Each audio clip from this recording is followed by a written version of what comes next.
മണ്ഡലകാല തീർത്ഥാടനം ആരംഭിച്ചതോടെ പുൽമേട് പാത വഴി സന്നിധാനത്തേക്ക് കാൽനടയായി തീർത്ഥാടകർ എത്തി തുടങ്ങി. കടുത്ത നിയന്ത്രണങ്ങൾ നിലനിൽക്കുന്ന പാതയിലൂടെ ദിവസവും 500-ലധികം തീർത്ഥാടകരാണ് ശബരിമലയിലേക്ക് എത്തുന്നത്. കാനനവാസനായ അയ്യപ്പനെ കാണാൻ കല്ലുമുള്ളും ചവിട്ടി തീർത്ഥാടകർ എത്തുന്ന പാതയാണിത്.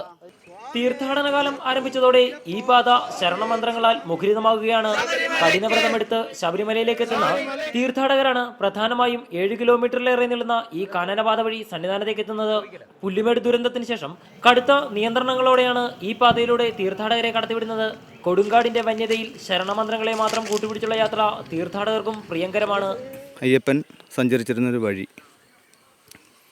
ആ വഴിയിലൂടെ നടന്ന് ആ കല്ലും മുള്ളും മലയും കുന്നുകളും എല്ലാം താണ്ടി ആ വരുന്ന അനുഭൂതി അത് ഇവിടെ വന്ന് അത് പറഞ്ഞറിയിക്കാൻ കഴിയുന്നില്ല. ഇവിടെ വന്നപ്പോഴത് സത്യത്തിൽ മനസ്സ് നിറഞ്ഞ്.